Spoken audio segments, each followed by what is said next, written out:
Assalamualaikum warahmatullahi wabarakatuh. Bismillah, alhamdulillah. Wassalatu wassalamu ala rasulillah. La hawla wa la quwwata illa billah, amma ba'd. Puji syukur dumateng Allah subhanahu wa ta'ala atas semua limpahan karunia nikmatnya.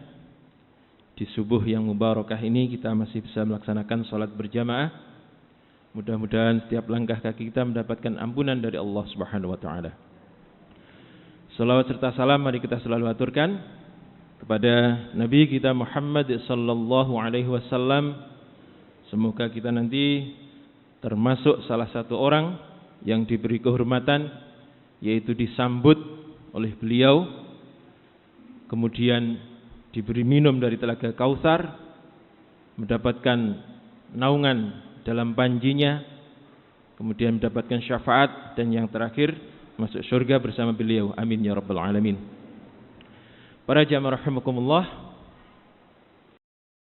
di dalam surat Kahfi yang kita baca setiap hari Jumat itu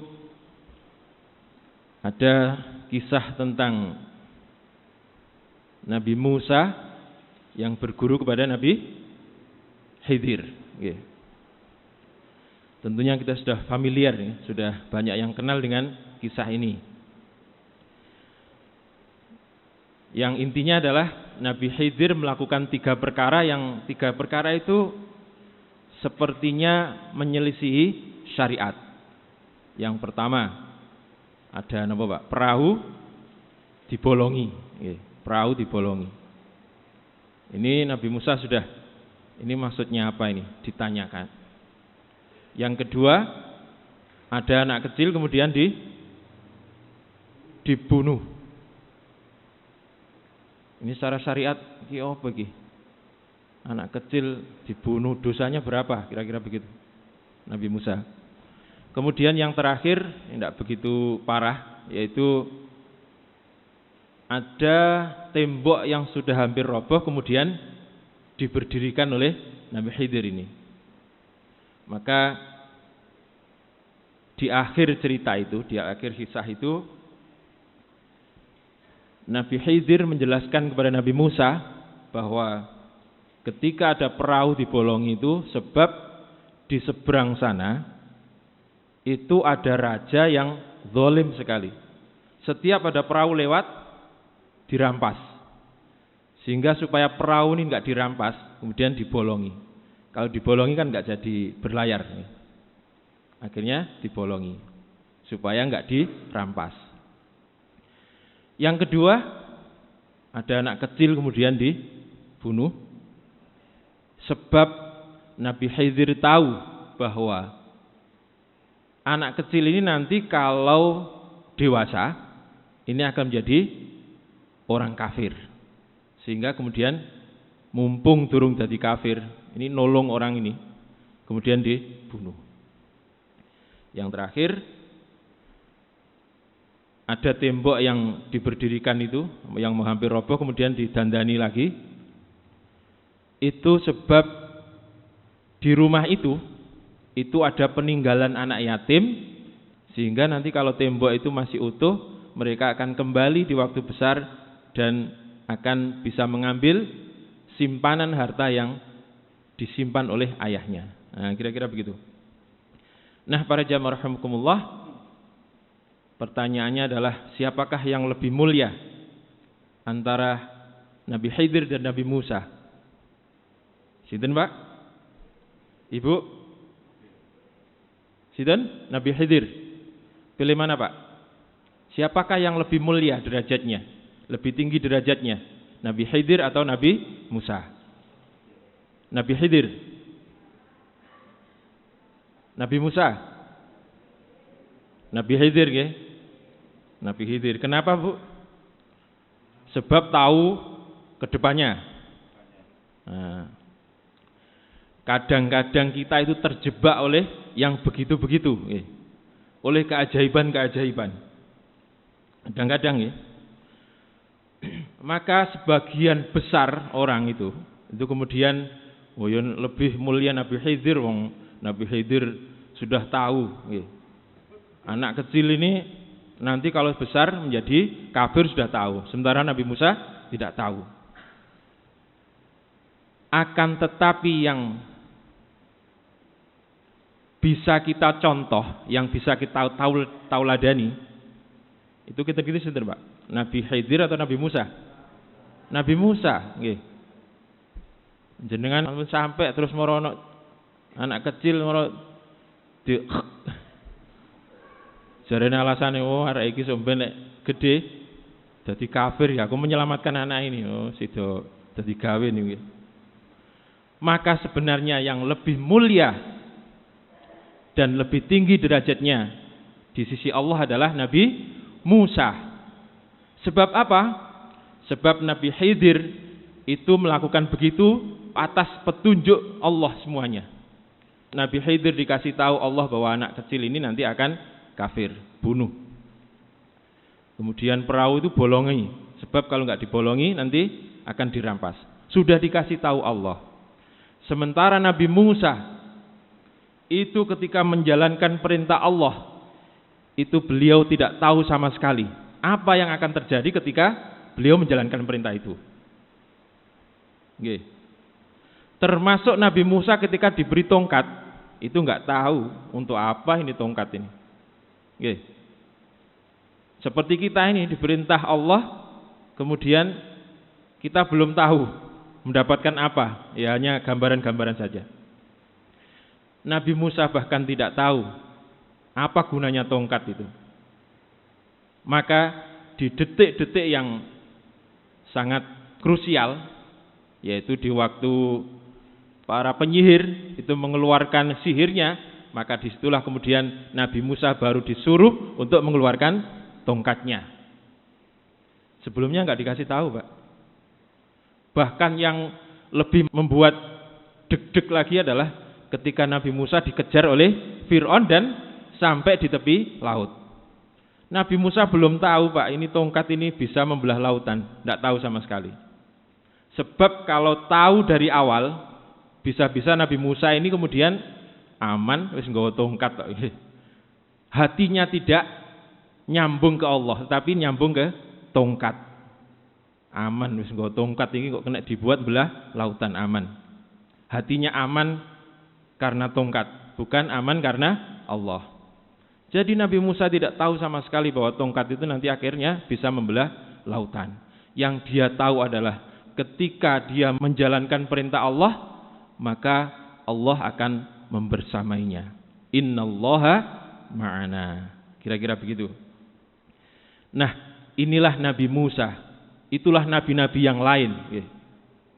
Nabi Nuh itu disuruh buat perahu itu ya tidak ada gambaran, Pak, nanti ada hujan lebat dan seterusnya. Pokoknya disuruh bikin perahu, ya jalan. Kira-kira begitu. Maka Nabi Musa ini adalah derajatnya jauh lebih tinggi dibanding Nabi Khidir. Nabi Khidir hanya seorang guru yang dihadirkan oleh Allah di sepenggal kehidupan Nabi Musa. Sementara Nabi Musa perjuangannya amat luar biasa, melawan Fir'aun dan tentaranya, membimbing Bani Israel yang begitu luar biasa rewelnya. Itu merupakan perjuangan yang sangat luar biasa. Sehingga Musa ini masuk atau menjadi pilihan Allah, menjadi 5 nabi yang mendapat gelar apa, Pak? Ulul Azmi. Apa itu ulul azmi? Orang yang mempunyai keteguhan hati, mempunyai tekad yang luar biasa. Jadi keteguhan hatinya, tekadnya itu dalam berdakwah itu luar biasa. Jadi Nabi itu mboten disetting mulai awal jadi Nabi, mboten, Pak, pilihan gitu. Nabi itu dipilih, siapa ya kira-kira yang pantas menjadi pesuruh saya. Itu kira-kira begitu. Seperti halnya seorang petani itu menanam bibit itu ya ditanam gitu saja. Tetapi kemudian ada yang nanti menjadi bibit unggul. Nah, itu yang nanti dipilih dan ditanam. Sementara yang lain jadi bibit biasa saja.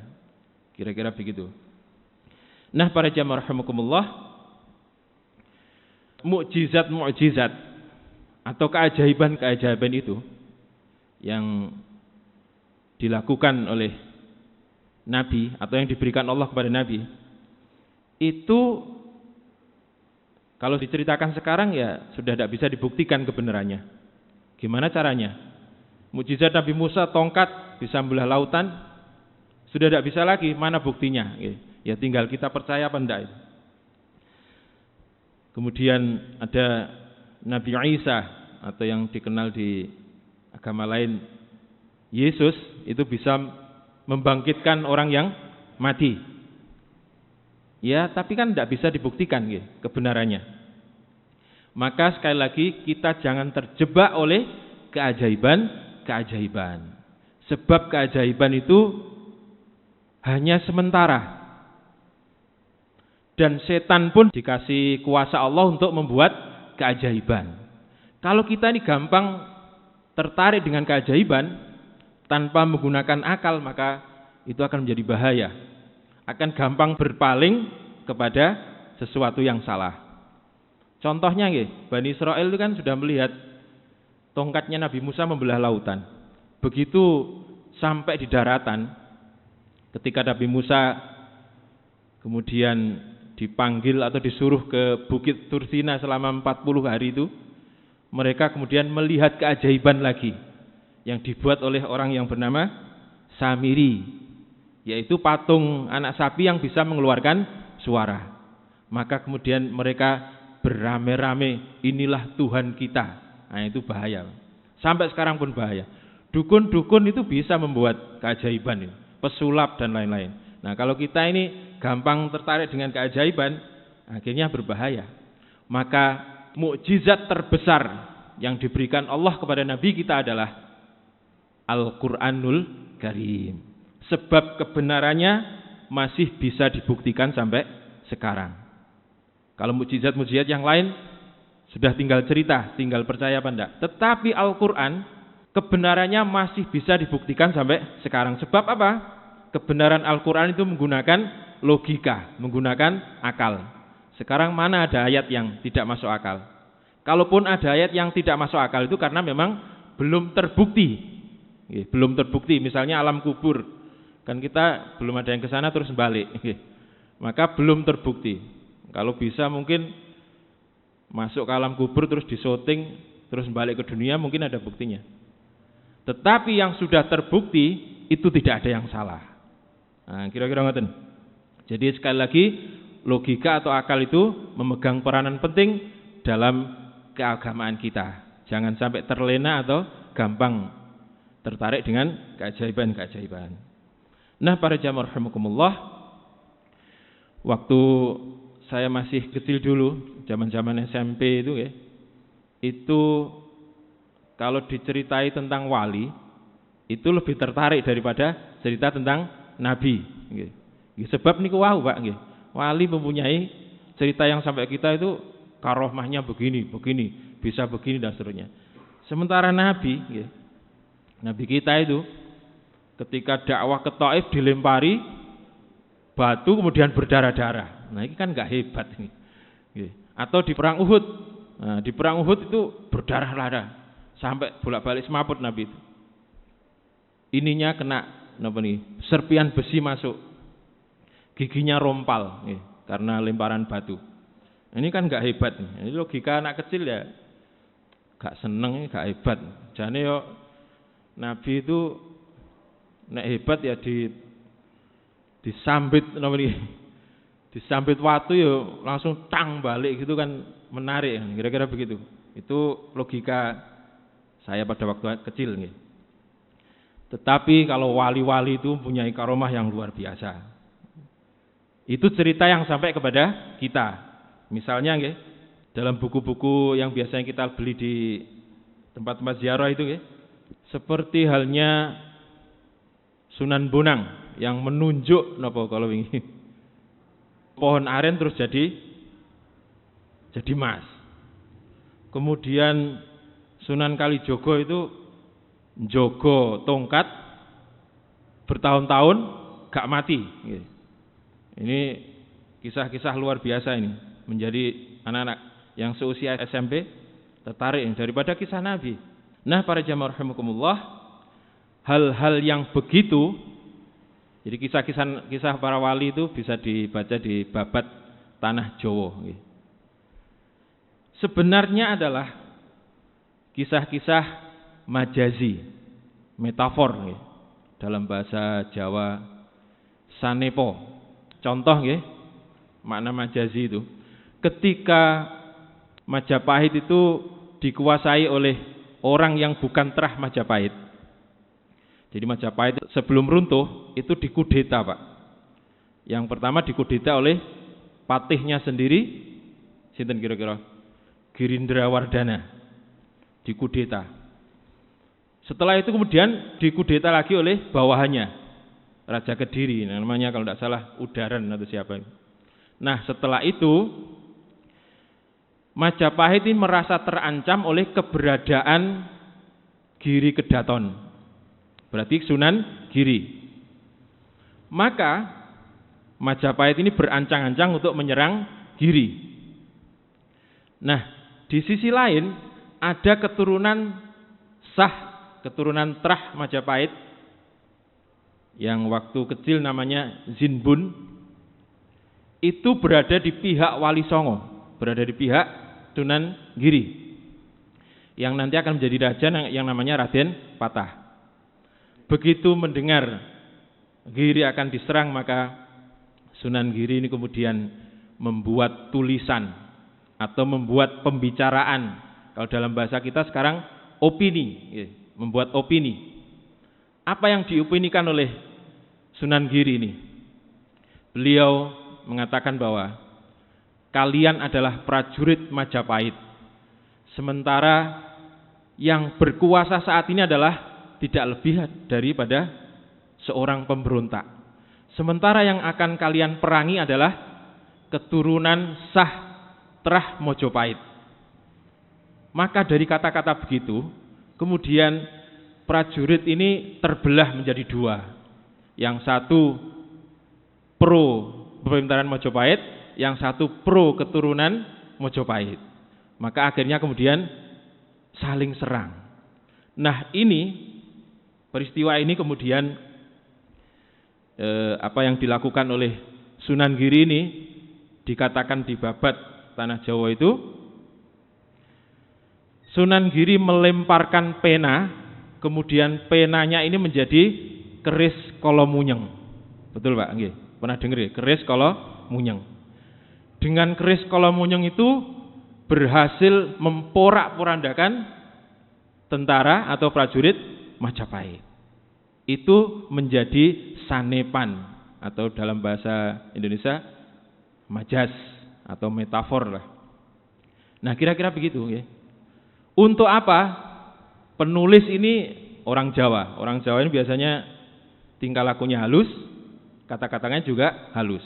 Mungkin penulis ingin menyembunyikan peristiwa yang sesungguhnya, sebab nanti kalau salah paham akhirnya mereka akan mengatakan, oh ternyata Sunan Giri ini provokator. Kira-kira begitu. Sunan Giri ternyata provokator dari omongannya gitu. Maka kemudian untuk menghindari hal begitu, kisah itu kemudian dimetaforkan atau dimajaskan menjadi keris Kolomunyeng. Kira-kira begitu. Satu lagi bukti bahwa sebagian dari kisah-kisah itu adalah majazi. Bulan kemarin disampaikan bahwa Sunan Kalijogo itu ketika bertemu dengan Sunan Bonang itu kan disuruh nunggu sampai bertahun-tahun, 3 tahun atau berapa. Nah, sebenarnya itu juga makna majazi. Jadi yang kisah yang sesungguhnya itu ketika Sunan Bonang itu mengajar, setelah jadi muridnya tobat, itu diajar beberapa waktu, tidak lama, kepada sinten wau? Raden Said. Setelah itu kemudian ditinggal oleh Sunan Bonang. Kemudian Sunan Kalijogo yang sudah diajar beberapa ilmu itu, yang masih sedikit, itu disuruh berdakwah di daerah situ. Berdakwah di daerah situ.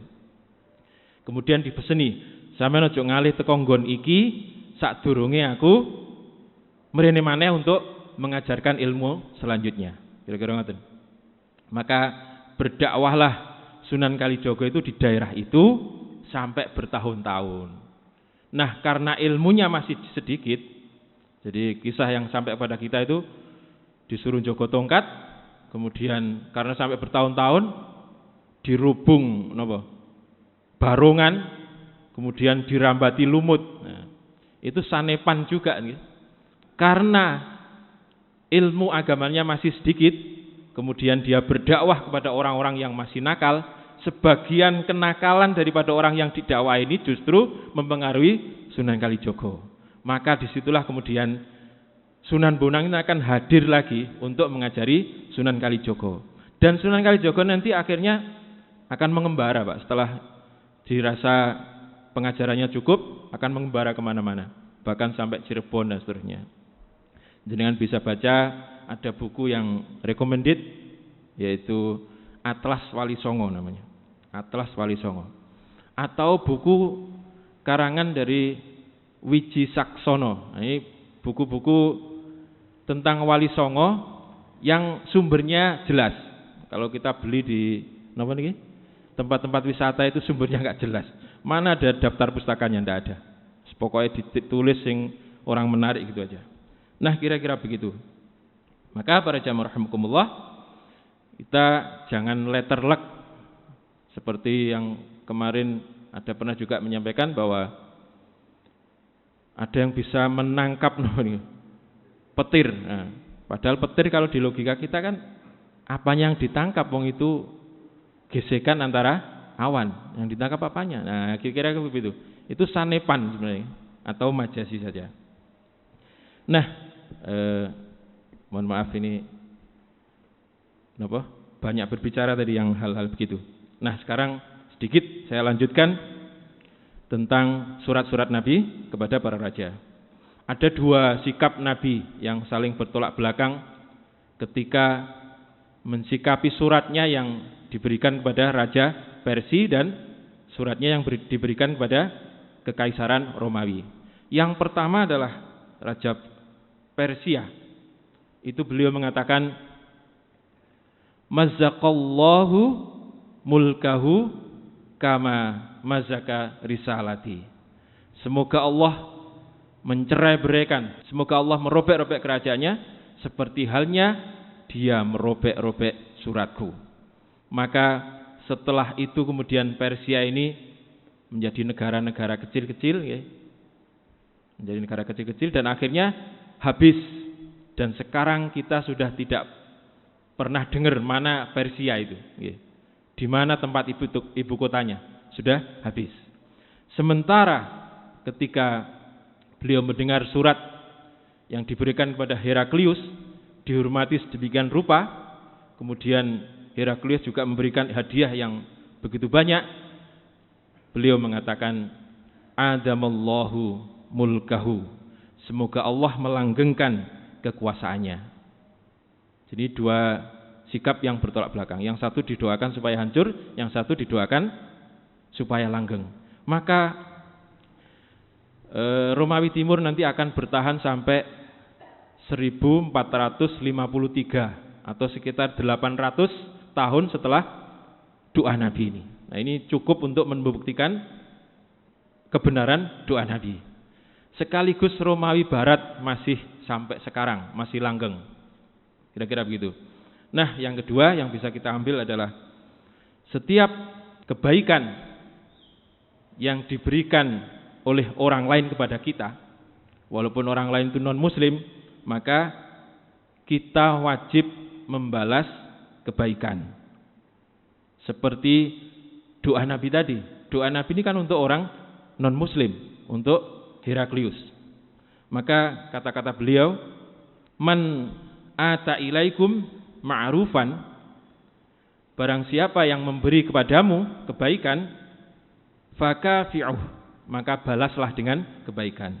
Fa ilam tajidu, maka jika kalian tidak mendapatkan sesuatu yang dibuat untuk membalas, fad'ulah, maka doakan dia.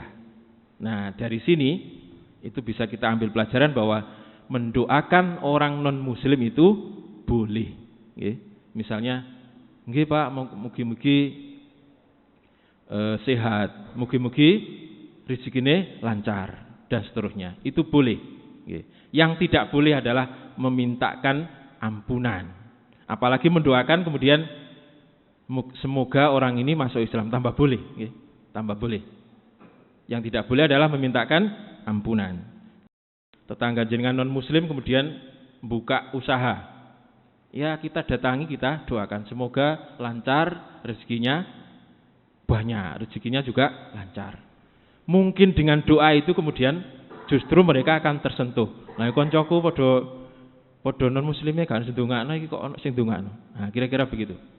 Jadi sekali lagi mendoakan orang non muslim itu hukumnya boleh. Yang tidak boleh adalah memintakan ampunan.